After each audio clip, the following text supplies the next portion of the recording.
Good morning, everyone. Let's go over the warm up here quick. So, what do we have? We have a water tank that is made of concrete that is 3 inches thick. So, that's the first part I'm going to kind of mention. Is if we're thinking about a 3 inch thick, that means any distance from here to here is 3 inches. So, that means this part is 3 inches. Now, I do know that from center to full outer rim is 18. So that also means that this part in here from this center to this point is 15 because 15 plus 3. So that's going to come into play in a little bit. And then the height of the entire thing is 23, but this isn't going to be perfect. Since this is 3 inches thick, it's also 3 inches thick on bottom. So if I draw the inner height of the inner circle, that is 20 inches. And this looks kind of confusing. So I like to think of this a different way. If I want to find the total amount of concrete used, the total volume, what I need to do is I need to take the volume of the big solid, which the volume of the big solid is the 23-inch by 18 radius cylinder. And then what are we doing to that? We're subtracting the volume of the smaller cylinder that isn't as tall either. So I know that its radius is 15. We talked about that because if the full length is 18 and I take 3 inches off, then this part here is 15. And then the height, if the whole thing is 23, but I have 3 inches of thickness on the bottom, that means the height is 20 inches. So I really have the volume of two cylinders, and then I have to think about, well, what is the volume? Volume is the area of the base, which is pi r squared, times the height, and the height is 23. So I know the radius is 18. I know the height is 23. And they didn't ask me to, but just for fun, I'm going to first write my answer as an exact answer, and then I'll calculate it as a decimal. But a cylinder is a cylinder, so they share the same formula. The only difference between the red cylinder is it has a smaller radius, and it's 3 inches shorter. So then I'm just going to do 18 squared times 23.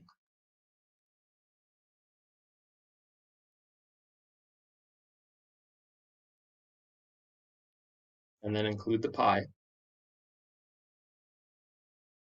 And then I'll do 15 squared times 20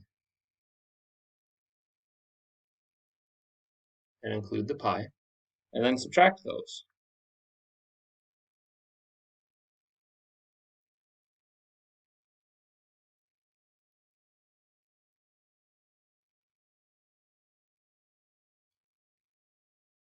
So if they wanted the exact answer, which they didn't ask for it, but here would be the exact answer.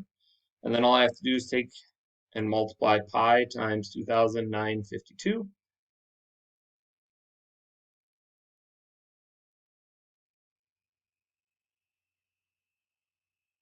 And whenever we're doing the rounded answer, we want to round accurately to the third decimal spot. So you should have got something close, well, you should have got 9,273.982 inches cubed. Now, something that is kind of interesting is look at the value that I get when I use 3.14, okay? Because I think this is important. This was the rounded answer using the pi button. So if I used 3.14 instead of pi right here, so if I took 2952 times 3.14, look at the amount of difference in this answer, right? My answer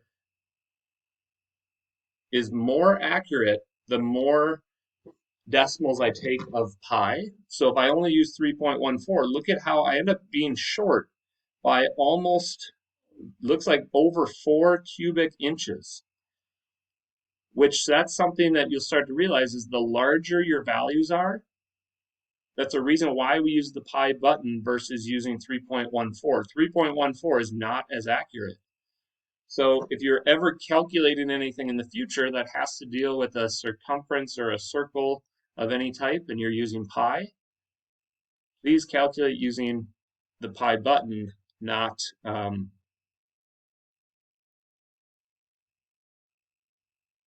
not 3.14. Sorry. Is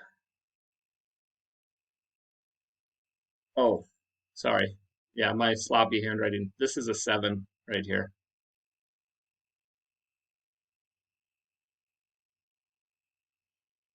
Yeah, sorry about that. That's a 7 right here. Okay, so I like to show you kind of when you have larger numbers, you have a larger error if you don't round accurately, and that's why we just say always use the pi button in your calculator. Okay, quote for today, conformity is the jailer of freedom and the enemy of growth. So don't conform, be yourself, be an individual. All right, we are going to just quick talk about this. You don't have to write this down, but I want you to talk about um, section 12.5. So I want you to think in your head, well, if a rectangle and a triangle have the same base and the same height, what do you know about their area? It's something to think about here. So if I have a rectangle and I have a triangle, and you can see that the triangle has the same base as the rectangle and the same height. What do we know about their areas? Well, part of that is the area formula. Area formula for a rectangle is base times height. Area formula for a triangle is 1/2 base times height. So that means that this rectangle has twice as much area as the triangle. So that's going to come into play here in a little bit because our goal is what if a prism and a pyramid have the same base and height? What do you know about their volumes? Okay.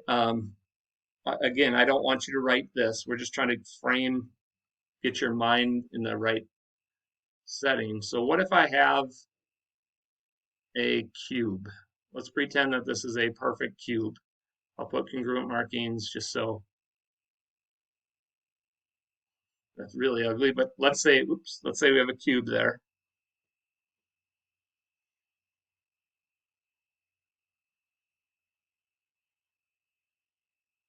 And what if I have the exact same shape on the bottom? So I have a cube,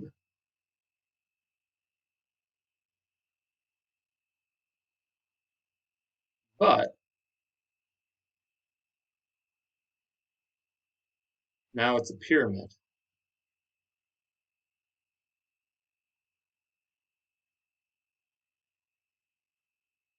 Okay. Now this doesn't really do it justice, but um, this base, which technically is the bottom, is the same size as the base would be here, and then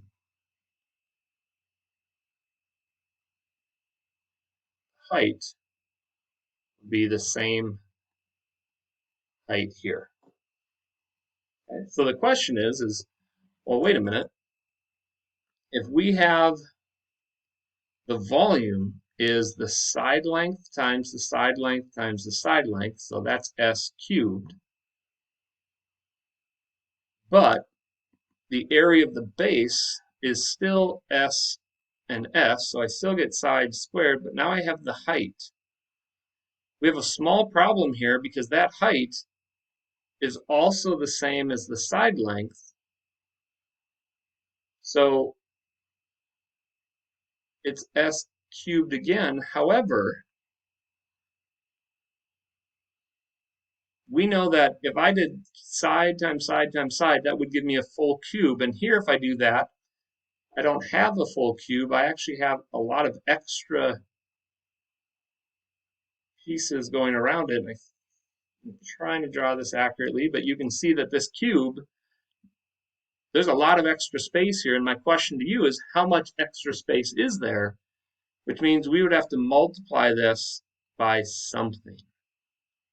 Right? So that's what I want you to think of, is how many of these pyramids would it take to fill up a full prism if the base and the height were the same? All right, now I'm going to show you this. We don't need volume, which is a good thing, because I don't think my volume appears on this.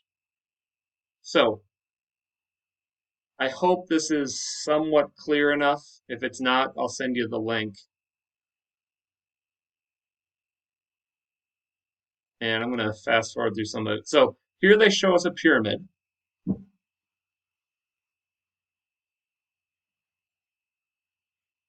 We're going to speed this up a little bit.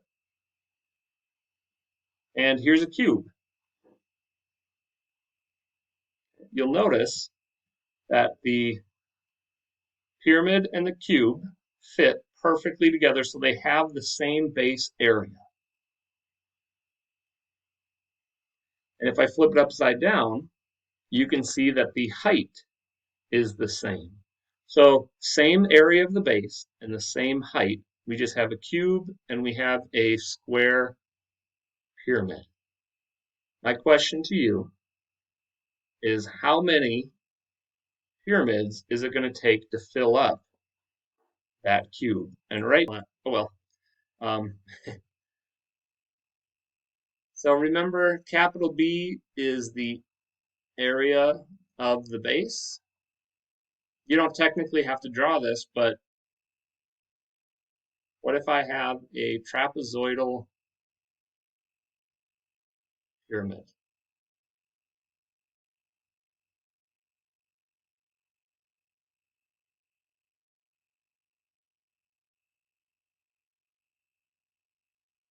We do have to know that the base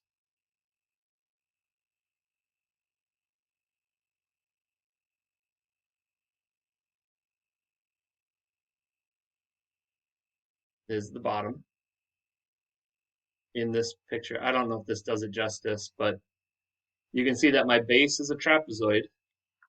So I'd have to find the area of that base times the height, and the height is always given at a 90-degree angle. So there's the height. And then I would just multiply that by 1/3, and that would be the same as if I took a prism that had the same base on top and bottom and found that volume and just divided it by 3. So timesing by 1/3 and dividing by 3 are the same thing. And then what if I take this formula and I apply that same logic, but for a cone? Well, for a cone, I might draw this one upside down so we can see it better.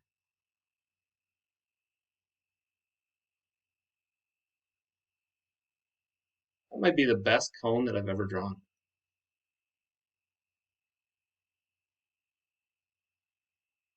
Here's my base.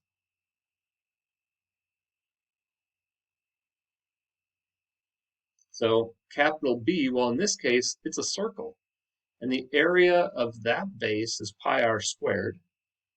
And then if I times it by the height is going to be indicated by the 90-degree angle. But then our volume is 1/3 of that. So specifically speaking, for any cone, since the capital B is pi r squared for every cone, we could write our own volume formula for a cone. So 1/3 pi r squared times the height. Hopefully you're thinking, this is the exact same thing we learned, was that Monday, Tuesday? The only difference today is if it's a pyramid or a cone, so if it comes to a point, we're taking 1/3 of that volume versus its counterpart, the prism or a cylinder. And hopefully those YouTube videos just kind of help visualize why it's 1/3.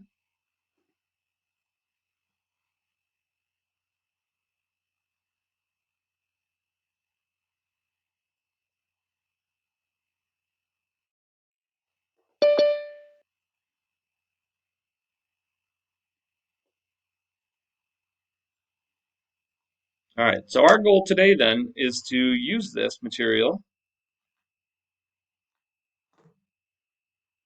to find volumes of pyramids and cones, and sometimes we'll work backwards too. Like if I give you the volume and you have to work backwards, then you can find the missing information. I think, let me just quick check.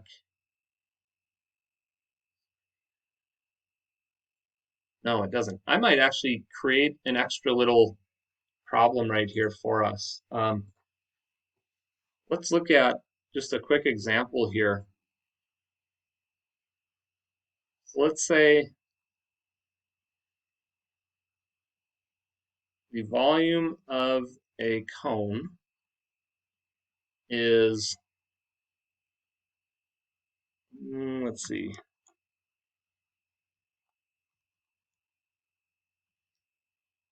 is 48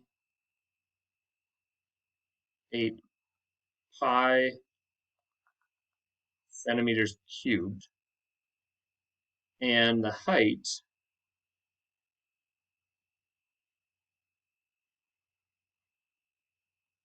is 4 centimeters. Find the radius. Okay. Pretty sloppy handwriting there. But the reason why I brought this up is I was thinking about the last quiz that we had, and I want to say it was question number 6. It was a backwards problem, and it had you work through it, and that was one that students ended up missing one key piece on it. So I want to use this to help address that question. So what do we know? We know the volume of a cone is 48 pi, right? And we know the formula for the volume of a cone. That has to equal 1/3 pi times the radius times the height. But we know the height is 4. We just have to find the radius. So now we have to work backwards. And I'll show you how I would do this problem. You can do it however you'd like.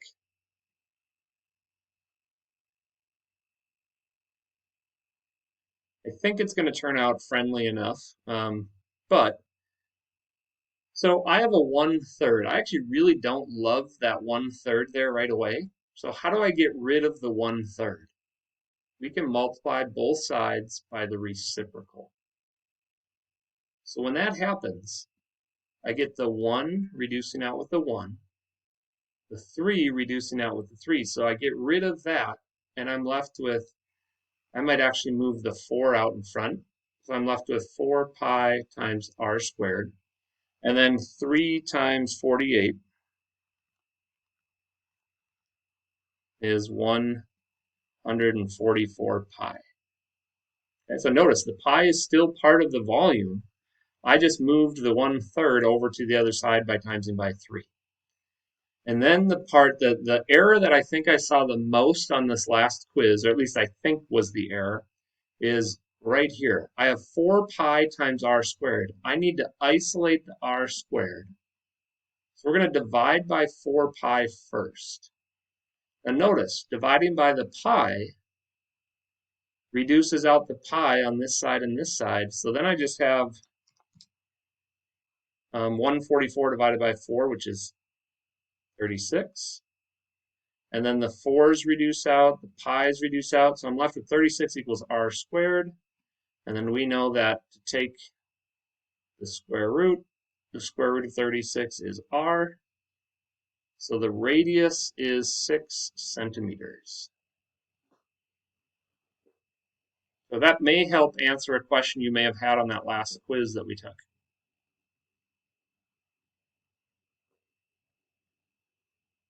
So that's called a backwards problem, when we give you the volume and you have to find one of the missing values. All right.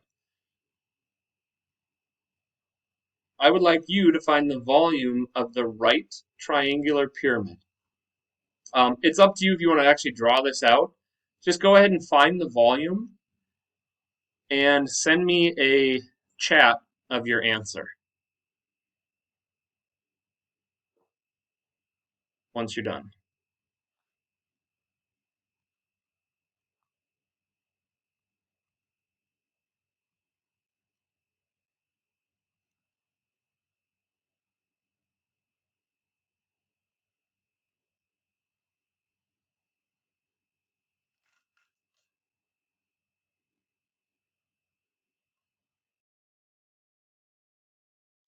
So it says find the volume of the right triangular pyramid. Now that kind of gives us a hint, by the way, is they're going to use the base in the name of the pyramid. So what I'm thinking of is, first off, what is this base? The base is this triangle right here. Now, base does not always mean bottom, but it's a right triangular prism. So what if I just drew the base as if I was just staring at it, right? From the bottom or from the side. It's a 14 by 8 right triangle. So I need to find the area of that base. Well, area of the base is 1/2 base times height. So if I calculate that, I end up with, I think it's 64, but actually 56. Okay. So that's the area of the base.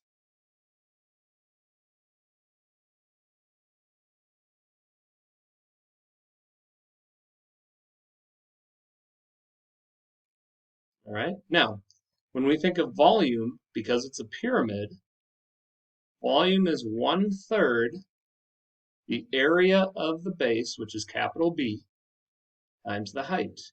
And we know the height is the distance from the vertex to the center, so that's 17. So 1/3 times the area of the base was the area that we just calculated here. And then when I multiply that all together, what I usually do when I type it into my calculator is I do 56 times 17.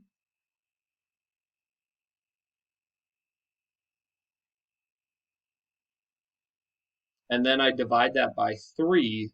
Instead of timesing by 1/3, you can divide by 3. And you should get 317.333 repeating. And then they didn't give us units, and since it's volume, it's units cubed. Now, another answer would be taking that and turning it into a fraction, which would be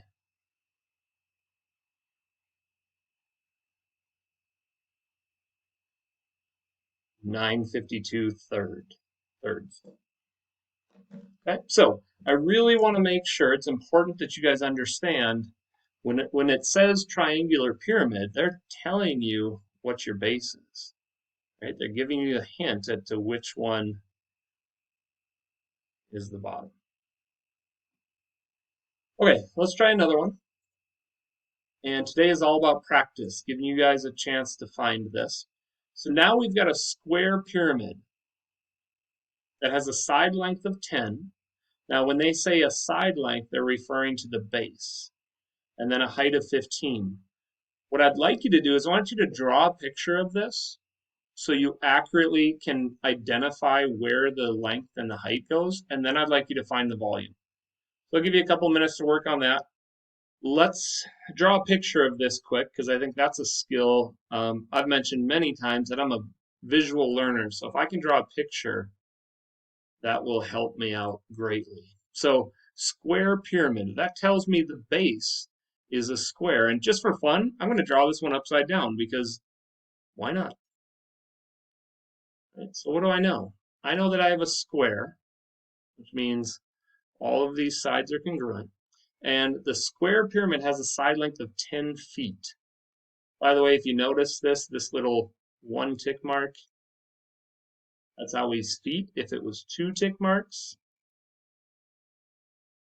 that would be inches. So anyways, we know it's 10 by 10 square. And then let's say that the pyramid opens downward. So maybe a little bit of a challenge for me to draw. But then they say the height is 15. So from the center straight down, I would just indicate height is 15 feet. So it's a pyramid, which means the volume is 1/3 the area of the base times the height. And really the only work here is what is the area of that base? Well, the base is this square. So the base is 10 squared, or you could just say 10 times 10. We know the height is 15. And then we have to just divide that by 3 or times by 1/3. All right, so 10 squared is 100.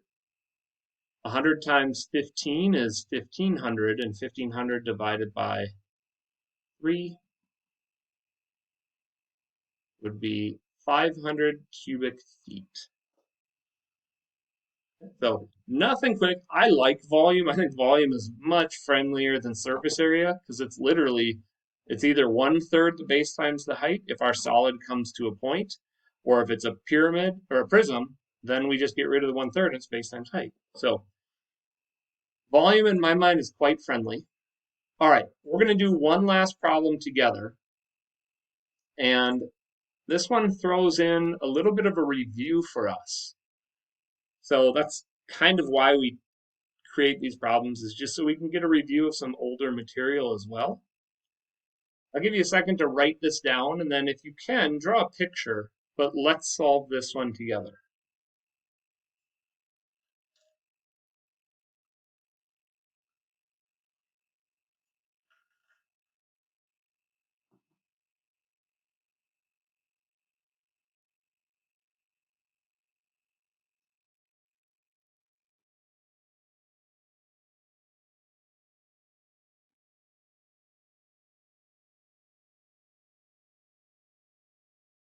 So we have to find the volume of a cone with a 40 centimeter slant height and a 70 angle degree of elevation. So what I'm going to do, I'm going to actually draw this a rather large cone here, just so I can have some space to work within my shape. And my drawing is probably not going to be super accurate, which is fine. But let's look at what we know. We know that this length is definitely the radius. We know that from the vertex straight down, that's definitely the height. And then the slant height was always that cursive L, which ended up being one of our side lengths, right? And it's, I can't say a side length, but it's the length of the slant, and that's 40 centimeters. So that's nothing new. The new part, or tricky part with this problem, is we have an angle of elevation. And we haven't introduced or done anything with that term, oh man, since Unit 7, I think. Chapter 7 in last trimester was when we talked about angle of elevation versus angle of depression. So all they're referring to here is angle of elevation is the angle that's formed between the radius and the slant height. So I think of looking up. If somebody was standing on the ground and they wanted to look up to the vertex here, they'd have to go at a 70-degree angle.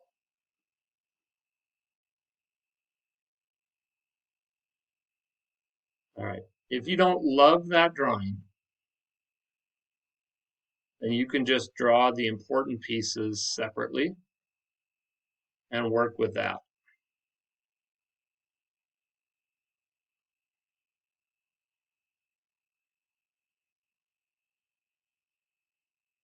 So what do we know? We got to find the height, the radius, and I know that I have 70-degree angle.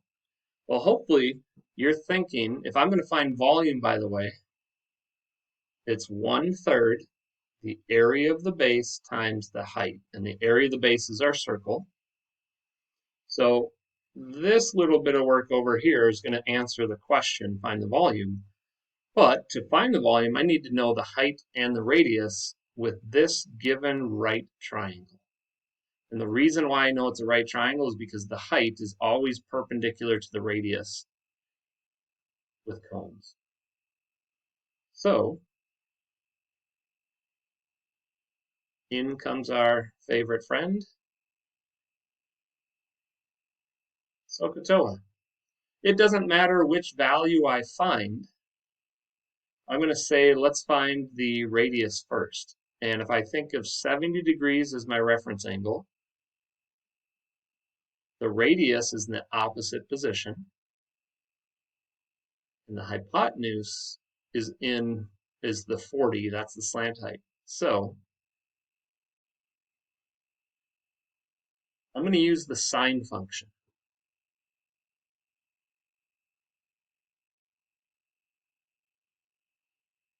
I'll give you a second to get caught up if you need to. I realize I might have been going a little fast with the drawing.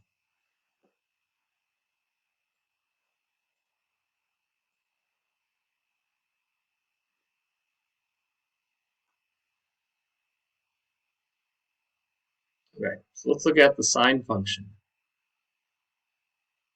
Oh, geez. Let's do this right. Thank you. Thank you, Danica. Yeah, I accidentally, I don't know why I wrote that. I think I had sine on my brain. Let's say I want to use the sine function. The opposite is the h. Thank you for catching that. I don't know why I marked that. Opposite is always across from the reference angle. So this would be the adjacent down here. I mislabeled that. So let's say that I want to use the sine function. Then I would have to do the opposite over the hypotenuse. So opposite is h. Hypotenuse is 40. And then if I'm going to solve this, I want to think of it as a proportion. Right? So another way to think of this is if I just have h divided by 40, if I times this side by 40,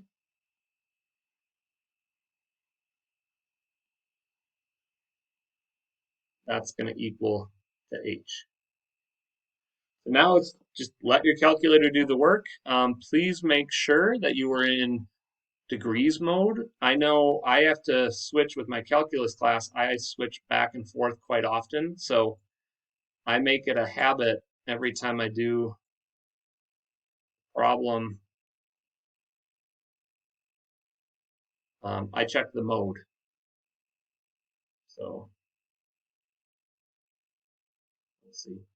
I'm just going to double check. You can see, because I haven't used this in a while, it's in radians. I want that into degrees. So I'm going to go mode, change it to degrees and hit enter. And then clear that. And now I'm just literally going to type in 0. So 40 times the sine of 70 and hit enter.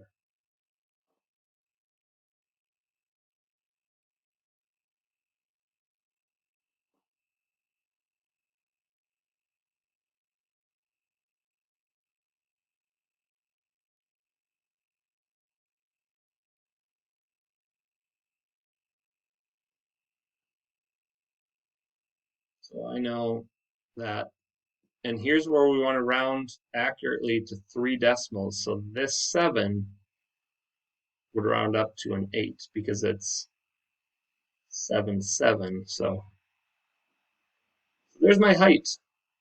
Cool. I know the height, but I still don't know the radius.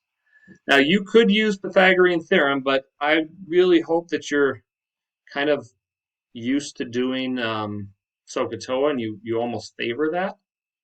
So now we want to find the radius, which is the adjacent side. The adjacent and the opposite, A and H. Or, well, if I use opposite and adjacent. If I use this answer down here, I could do tangent, but I want to make sure that I use the answer that was given, the 40.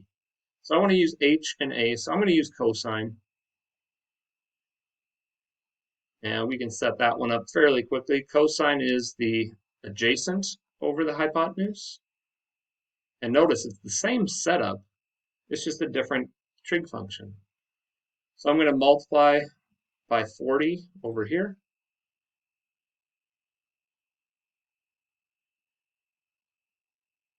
And then grab my calculator and do that work.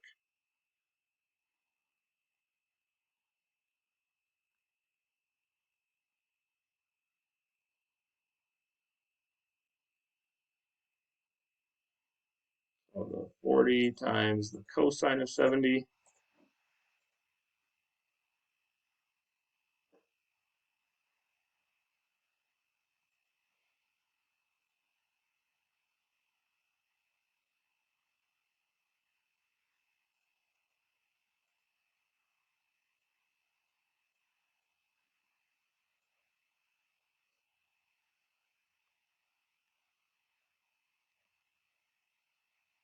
And again, this 0 would round up to a 1 because the 8 behind it.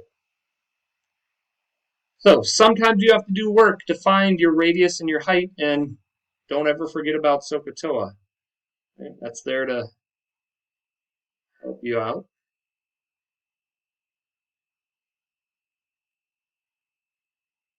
So now we're just going to take our radius that we just found, 13.681. We'll square that. And then my height, we found that as 37.588. Then we'll be able to find the volume. And this one, since we already have a lot of weird decimals, just plug it all into your calculator using the pi button.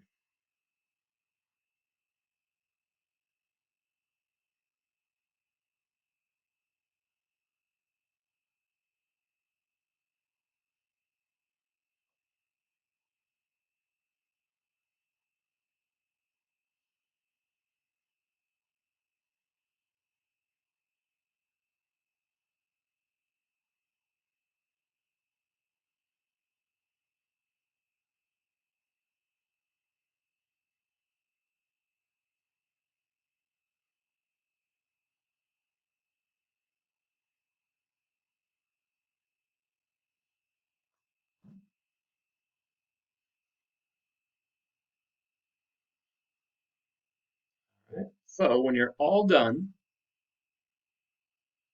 we found the volume of the cone given the slant height and the angle of elevation, which basically was use trig, use SOHCAHTOA to find what you need. Then we are going to have a little bit of work time here. So don't leave until I get done kind of talking about what I need to talk about here. Maybe I'll mention this quickly. So the quiz has been updated. I am going to go through grades today at like 2:30. I'm going to update grades again and sync them to campus. So if you have any extra trials or what am I thinking of? If you have any options of doing the quiz again, you have 3 opportunities. That's the word I'm looking for. So if you have any opportunities left, go back and redo that quiz. You can do every quiz 3 times to get more points for it. So if you want to go back and redo the quiz from earlier this week, you can go do that, and that will give you a chance to get as close to 100% as you can. It always takes the highest score. So if your first attempt was higher than your last, you'll get the higher score out of it. So there's nothing lost. And then tonight, we want you to go back through and finish the second half of the volumes of geometric solids delta math. So Tuesday, we asked you to do the first part and then stop. And I noticed that some people finished it all. So you're done, and then you don't have any homework for the weekend. The last thing I want to mention is not counting today. Next week we have 4 days. You don't have school next Friday, and then the week after that you have just Monday, Tuesday, and we're done with the trimester. So if you have any missing work that can still be turned in, now is the time to do that. We want all of the work to be turned in by next Wednesday, which is the 24th.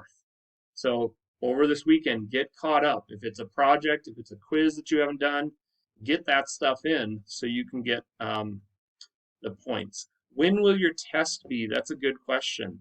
Let me pull that up officially. I believe we're going to release that on Wednesday of next week, but I want to make sure I'm on the same page with Miss Hires. So give me 1 second and I'll pull that up. So when will this chapter 12 test be? Here we go.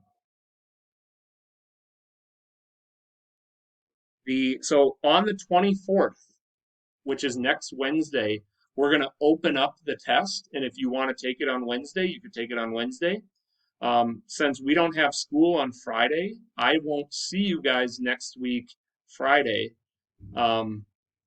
which means you would have to take the test by the next time that we see each other, which would be the last day of school, March 2nd. So the test will be open next Wednesday, and then you'll have a couple days to complete it. All right, that's all I got. If you have any questions, please continue to stay on. Otherwise, you're free to leave early. Have a great weekend, and don't forget to submit this to Schoology when you're done.